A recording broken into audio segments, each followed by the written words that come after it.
నమస్తే, నేను సిరి. వివేకానంద రెడ్డి గారి కేసు అంటే ఇప్పటివరకు అయితే విచారణకి కూడా నోచుకోలేదు. చాలా వరకు లేట్ అయిపోతుంది. 6 సంవత్సరాల దగ్గరకు వస్తుందని చెప్పేసి తన కూతురైన సునీత గారు అయితే సుప్రీంకోర్టుని ఆశ్రయించారు. కేసు విచారణ వేగవంతం చేయాలని కోరారు. అయితే ఇక్కడ అనూహ్యంగా ఎవరైతే సాక్షులు అని అనుకుంటున్నామో వాళ్ళందరూ ఒక్కొక్కరుగా చనిపోవడం జరుగుతుంది అంతే వేగంగా. అసలు ఇంతకీ ఏం జరుగుతుందనే అంశాన్ని మనకు వివరించడానికి మనతో పాటు ఉన్నారు ప్రముఖ రాజకీయ విశ్లేషకులు రాజేష్ అప్పసాని గారు. నమస్కారం సార్. సార్, ఇప్పుడు చూస్తుంటే అసలు వివేకానంద రెడ్డి గారు చనిపోయి 6 సంవత్సరాల దగ్గరికి వస్తుంది సార్. ఆల్మోస్ట్ ఇంకా ఇంతవరకు కూడా ఈ కేసులో అసలు ఫస్ట్ మనం స్టార్టింగ్ ఆయన చనిపోయినప్పుడు చూసుకుంటే హార్ట్ అటాక్ అన్నారు. ఆ తర్వాత పోస్ట్మార్టం రిపోర్ట్లో వచ్చిన దాని ప్రకారం ఆయనది హత్య అని తేలింది. ఆ తర్వాత ఇప్పటి వరకు కూడా అసలు అది చేసింది ఎవరు ఏంటి అని అంటే మనం మాట్లాడుతున్నామే తప్ప ఇంతవరకు అది చేపించింది ఎవరు చేసింది ఎవరు అనేది ఒక క్లారిటీ అయితే లేదు. డాక్టర్ సునీత గారు సుప్రీంకోర్టుని ఆశ్రయించారు, ఇప్పటికైనా కొంచెం వేగవంతం చేయండి అని. కానీ ఎప్పుడైతే తను ఆశ్రయించడం స్టార్ట్ అయిందో అప్పటి నుంచి ఎవరైతే ముఖ్య సాక్షులు అనుకున్న వాళ్ళందరూ కూడా చనిపోవడం జరుగుతుంది. సో దీన్ని మనం ఎలా చూడాలంటారు సార్? మీరు ప్రస్తావించినట్టుగానే ఇవాళ మనం మార్చి 8వ తారీఖులో ఉన్నాం. శనివారం, సరిగా వచ్చే శనివారం మార్చి 15వ తారీఖుకి వివేకానంద రెడ్డి గారి హత్య జరిగి 6 సంవత్సరాల కాలం పూర్తవుతుంది. అంటే ఆంధ్రప్రదేశ్ రాష్ట్రానికి సంబంధించిన ఒక మాజీ ముఖ్యమంత్రి గారి సోదరుడు, వారు స్వయంగా దేశ అత్యున్నత చట్టసభ లోక్సభకు ప్రాతినిధ్యం వహించిన మాజీ పార్లమెంట్ సభ్యుడు, అసెంబ్లీకి ప్రాతినిధ్యం వహించిన మాజీ ఎమ్మెల్యే, పెద్దల సభకు ప్రాతినిధ్యం వహించిన మాజీ ఎమ్మెల్సీ, రాష్ట్ర మంత్రివర్గంలో ప్రాతినిధ్యం వహించిన మాజీ మంత్రి, వారు స్వయంగా అంత హై ప్రొఫైల్ పర్సన్. అలాగే వారి హత్య జరిగే నాటికి ఆంధ్రప్రదేశ్ రాష్ట్ర ప్రధాన ప్రతిపక్ష నాయకుడు, తదుపరి ఎన్నికల్లో ఆంధ్రప్రదేశ్ రాష్ట్రానికి ముఖ్యమంత్రిగా ఎన్నికైన జగన్మోహన్ రెడ్డి గారికి స్వయానా చిన్నాన్న. మరి అంతటి హై ప్రొఫైల్డ్ పర్సను 6 సంవత్సరాల క్రితం దారుణ హత్యకు గురైతే ఇప్పటి వరకు విచారణ ఇంకా ఇంకన్క్లూజివ్ గానే ఉంది అని అంటే అసలు సామాన్యుల పరిస్థితి ఏంటి?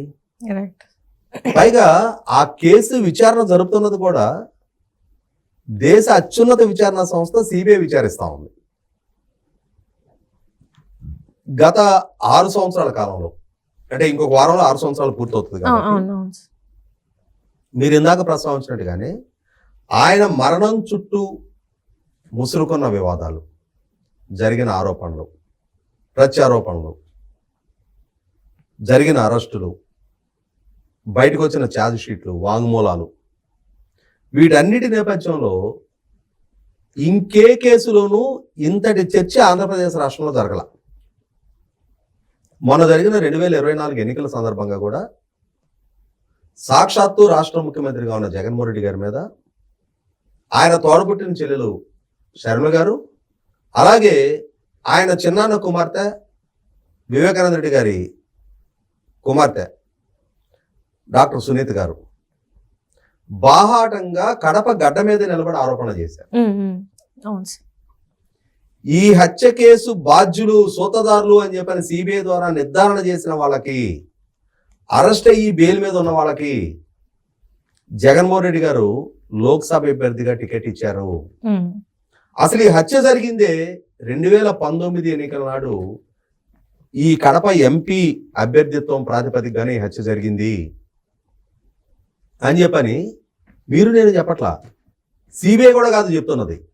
సాక్షాత్తు జగన్మోహన్ రెడ్డి గారు తోడబుట్టిన చెల్లెలు కడప గడ్డ మీద నుంచొని బహిరంగ సభల్లో చెప్తా ఉంది. అదే వివేకానంద రెడ్డి గారి కుమార్తె కూడా హత్య కేసు సూత్రధారుల్ని నువ్వెందుకు కాపాడే ప్రయత్నం చేస్తున్నావు, విచారణ నీ వరకు వస్తుందని నీకు భయంగా ఉందా అని చెప్పని సూటిగా జగన్మోహన్ రెడ్డి గారిని ప్రశ్నిస్తా ఉంది. జగన్మోహన్ రెడ్డి గారు సతీమణి గారి పాత్రని నిర్ధారణ చేయాలి అని చెప్పని ఆమె డిమాండ్ చేస్తా ఉంది. అదే సందర్భంలో ఇంకొక పక్క చూస్తే ఈ 6 సంవత్సరాల కాలంలో 2019 నాటి నుంచి ఇప్పటి వరకు ఆ కేసుతోటి డైరెక్ట్గా ఇండైరెక్ట్గా కాంటాక్ట్ ఉన్న సాక్షులుగా ఉన్నవాళ్ళు, ఆ కేసులో ప్రమేయం ఉంది అని చెప్పని అనుమానితులుగా ఉన్నవాళ్ళు వరుస క్రమంలో చనిపోతూ ఉన్నారు. సహజ మరణాలుగా చిత్రీకరణ జరుగుతూ ఉంది. నిన్న ఆ కేసులో ప్రత్యక్ష సాక్షి వివేకానంద రెడ్డి గారి ఇంటి వాచ్మెన్ రంగయ్య సిబిఐకి ఇచ్చిన వాంగ్మూలంలో అతనిచ్చిన స్టేట్మెంట్ తర్వాతే ఆ హత్యలో పాల్గొన్న వ్యక్తులు ఎవరు అనేది ఒక నిర్ధారణకు సిబిఐ రాగలిగింది. అవును సార్. గంగిరెడ్డి, ఉమాశంకర్ రెడ్డి, సునీల్ యాదవ్, దస్తగిరి వీళ్ళు ఆ కేసులో పాల్గొన్నారు. వీళ్ళే ఆయన హత్య చేశారు.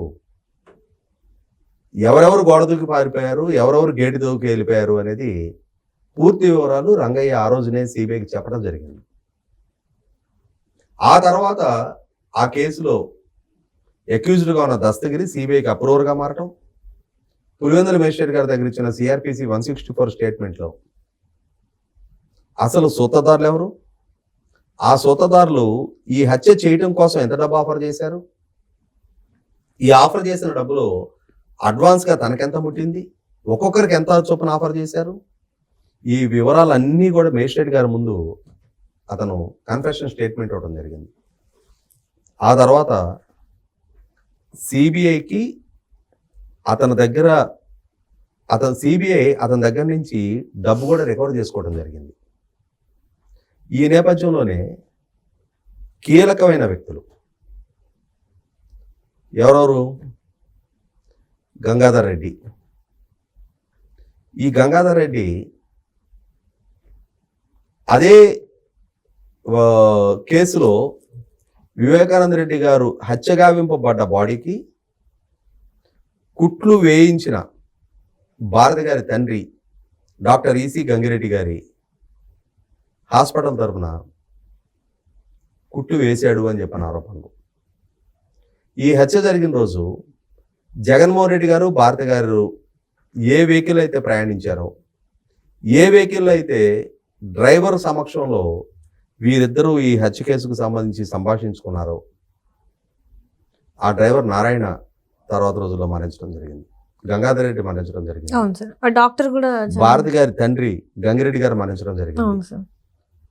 స్వయంగా డాక్టర్ అయి ఉండి అక్కడ కుట్లను పర్యవేక్షించిన అభిషేక్ రెడ్డి ఆయన గురించి మరణించడం జరిగింది. ఉమ్. శ్రీనివాస్ రెడ్డి మరణించడం జరిగింది. అవును సార్. అంటే రంగయ్య ఇవాళ ఇంతమంది మరణించిన తర్వాత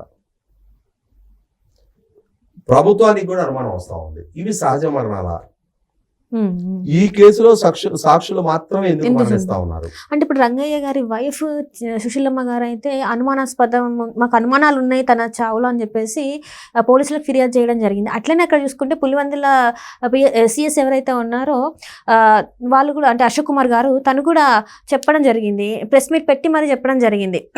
ఇది ఏవైతే ఉన్నాయో ఇవన్నీ కూడా మేము చూస్తున్నాం, విచారిస్తున్నాం, తను సుశీలమ్మ గారు కూడా ఇట్లా ఫిర్యాదు చేశారు, ఆ ఫిర్యాదు కూడా మేము తీసుకున్నాం అని చెప్పేసి. సార్ ఇక్కడ ఏంటంటే సిబిఐ మీద కూడా నిందలు వేస్తున్నారు. ఇది నేను ఎలా చూడాలంటారు సార్? అంటే ఇది కావాలని చేస్తున్నారా? గమనించుకోవాల్సింది ఏంటి అంటే, రాజశేఖర రెడ్డి గారు ముఖ్యమంత్రిగా ఉన్న రోజుల్లో 2005 జనవరి 24వ తారీఖు రోజు నాటి తెలుగుదేశం ఎమ్మెల్యే పరిటాల రవీంద్ర గారు హత్యగావింపబడటం జరిగింది. అవును సార్. ఆ రోజు పరిటాల రవీంద్ర గారి కుటుంబ సభ్యులు ఇచ్చిన ఫిర్యాదులో వారు ప్రధానంగా చేసిన ఆరోపణ జగన్మోహన్ రెడ్డి గారి ప్రమేయంతో హత్య జరిగింది అని చెప్పని ఆరోపణ చేయడం జరిగింది. రాజశేఖర రెడ్డి గారి రాష్ట్రానికి ముఖ్యమంత్రి, ఆయన హయాంలో సిబిఐ విచారణకు ఆదేశించారు. సిబిఐ సాక్షాత్తు జగన్మోహన్ రెడ్డి గారిని విచారించడం కోసం ముఖ్యమంత్రి గారి క్యాంపు కార్యాలయంలో విచారణ చేశారు. ఆ రోజు కేంద్రంలో రాష్ట్రంలో కాంగ్రెస్ పార్టీ అధికారంలో కొనసాగుతూ ఉన్న రోజుల్లో కాంగ్రెస్ ముఖ్యమంత్రి కొడుకు మీద వచ్చిన ఆరోపణల నేపథ్యంలో సిబిఐ ద్వారా జగన్మోహన్ రెడ్డి గారికి అయితే క్లీన్ చిట్ వచ్చింది. ఆయన ప్రమేయం లేదు అని చెప్పని సిబిఐ ద్వారా నిర్ధారణ చేశారు. కానీ ఆరోపణలు అయితే ఎఫ్ఐఆర్లో జగన్మోహన్ రెడ్డి గారి పేరు మెన్షన్ చేయడం జరిగింది. ఆ కేసులో కూడా ఇదే విధమైన మోడస్ ఆఫ్ ఆపరండి పరిటాల రవి గారి కేసుకు సంబంధించి ఆయన చంపే ముందు ఆయన అనుయాయులు మొత్తాన్ని మట్టుపెడుతూ వచ్చారు, ఆయన నిర్వీర్యం చేస్తూ వచ్చారు. ఆయన చంపేసిన తర్వాత ఆ కేసులో ప్రధాన అక్యూజ్డ్ మొద్దుసీ నుంచి మొదలుపెట్టి వరుస పెట్టి అందరినీ చంపుకుంటా వచ్చారు. ఇవాళ ప్రజలు, ఇవాళ అధికార పార్టీ కూడా దాన్నే పోల్చి చూస్తూ ఉన్నారు.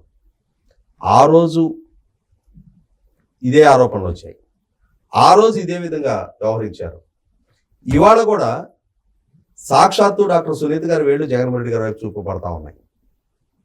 ఎందుకంటే చాలా స్పష్టంగా జగన్మోహన్ రెడ్డి గారే పాలకుడిగా ఉండి ఆయన సిబిఐ విచారణ జరగకుండా ప్రతిబంధకాలు సృష్టిస్తున్న నేపథ్యంలోనే డాక్టర్ సునీత గారు సుప్రీంకోర్టుని అప్రోచ్ అయ్యి జగన్మోహన్ రెడ్డి గారి పాలనా హయాంలో ఆ రాష్ట్రంలో విచారణ వేగవంతం కాదు, విచారణకు ప్రతిబంధకాలు కల్పిస్తూ ఉంటారు కాబట్టి విచారణ వేరే రాష్ట్రానికి బదిలీ చేయండి అని చెప్పని తెలంగాణకు బదిలీ చేయించుకున్నారు సుప్రీంకోర్టు అనుమతితోటి. అంటే జగన్మోహన్ రెడ్డి గారు సాక్షాత్తు విచారణకు ప్రతిబంధకాలు కల్పిస్తున్నారనేది వాస్తవం. జగన్మోహన్ రెడ్డి గారి యాజమాన్యంలో ఉన్న, ఆయన సతీమణి యాజమాన్యంలో ఉన్న సాక్షి పేపర్లో వివేకానంద రెడ్డి గారి కుమార్తెని, ఆమె వ్యక్తిత్వాన్ని హననం చేస్తూ, వివేకానంద రెడ్డి గారి వ్యక్తిత్వాన్ని హననానికి పాల్పడుతూ, వివేకానంద రెడ్డి గారికి అక్రమ సంబంధాలు ఉన్నాయి, ఆయనకి ఎక్స్ట్రా మ్యారిటల్ అఫైర్స్ ఉన్నాయి, ఆయనకి అక్రమ సంతానం ఉన్నారు, ఆయన అక్రమ సంతానానికి ఆస్తులు ఎక్కడ రాస్తారో అనే భయంతో డాక్టర్ సునీత గారు ఆమె భర్త నరెడ్డి రాజశేఖర రెడ్డి గారే హత్యకు పాల్పడ్డారు అని చెప్పిన సాక్షుల కథనాలు రాయించారు. దాన్నే రీట్రేట్ చేస్తా జగన్మోహన్ రెడ్డి గారి ప్రభుత్వంలో సకల శాఖ మంత్రిగా చాలామణైన నాటి ప్రభుత్వ సలహాదారుడు సజ్జల రామకృష్ణారెడ్డి ప్రెస్ మీట్ పెట్టి చెప్పడం జరిగింది. అంటే జగన్మోహన్ రెడ్డి గారు స్వయంగా బాధితురాలైన డాక్టర్ సునీత రావు గారిని బాధ్యులుగా చిత్రీకరించే ప్రయత్నం చేశారు. అంతకుముందు సంఘటన జరిగిన మరుసటి రోజు నాటి పాలకుడు చంద్రబాబు నాయుడు గారిని బాధ్యులుగా చిత్రీకరిస్తా నారాసుర రక్త చరిత్ర అని చెప్పని సాక్షిలో చంద్రబాబు నాయుడు గారి ఫోటో మార్ఫింగ్ చేసి ఆయన వ్యక్తిత్వ హనానికి పాల్పడుతూ ఆ ఎన్నికల్లో దాన్ని ఒక ప్రచారాస్త్రంగా మలుచుకొని సానుభూతి రప్పించుకొని ఓట్ల రూపంలో దండుకున్నారు. అంటే ఇవాళ జరిగింది హత్య అని చెప్పని తెలుసు, హత్య అని తెలిసి కూడా దాన్ని ముందుగా సహజమరణంగా చిత్రీకరించే ప్రయత్నం చేశారు, సాక్ష్యాలు తారుమారు చేశారు, రక్తపు మడుగులు కడిగేశారు, హత్య జరుగున్న బాడీకి కుట్లేశారు, కట్లు కట్టారు. ఎందుకు చేశారు ఈ ప్రయత్నాలన్నీ? ఎవరు ప్రోద్బలంతో చేశారు? ఇవాళ దస్తగిరి చెప్పినట్టుగా 40 కోట్ల రూపాయల సుపారీ ఇవ్వగలిగే సామర్థ్యం ఉన్న వ్యక్తులు ఎవరు? ఇన్ని అపరిష్కృతంగా ఉన్న ప్రశ్నలు కళ్ళ ముందు కనిపిస్తా ఉన్న నేపథ్యంలో వీటికి సమాధానాలు చెప్పించాల్సిన బాధ్యత, రప్పించాల్సిన బాధ్యత సిబిఐ మీద ఉంది. సిబిఐ ఇదే జాప్యం కొనసాగిస్తా ఉన్నప్పుడు, ఒక పక్క నుంచి వరుస క్రమంలో సాక్షులు అకాల మరణాలు పొందుతూ ఉన్నప్పుడు, 35 సంవత్సరాల నుంచి 65 సంవత్సరాల వయసులో ఉన్న సాక్షులు చనిపోతూ ఉన్నారు. ఇవాళ వయసు మీరో తీవ్ర అనారోగ్యాలతో చనిపోయినట్టుగా చిత్రీకరించబడతా ఉన్నారు, ఆత్మహత్యలు చేసుకున్నట్టుగా చిత్రీకరించబడతా ఉన్నారు. కానీ ఈ మరణాలన్నిటి వెనక కుట్రకోణం ఉంది, సాక్షుల్ని మాయం చేసే కుట్రకోణం దాగుంది అని చెప్పని విస్తృతంగా చర్చ జరుగుతూ ఉంది. 100కి 100 ఆ దిశగా విచారణ వేగంగా జరిగి తీరాలి. Justice delayed is justice denied అంటారు. ఇవాళ ఇప్పటికే చాలా కాలాతీతం అయిపోయింది. ఇప్పటికే 5-6 విలువైన ప్రాణాలు పోయి కళ్ళ ముందు కనిపిస్తా ఉన్నాయి.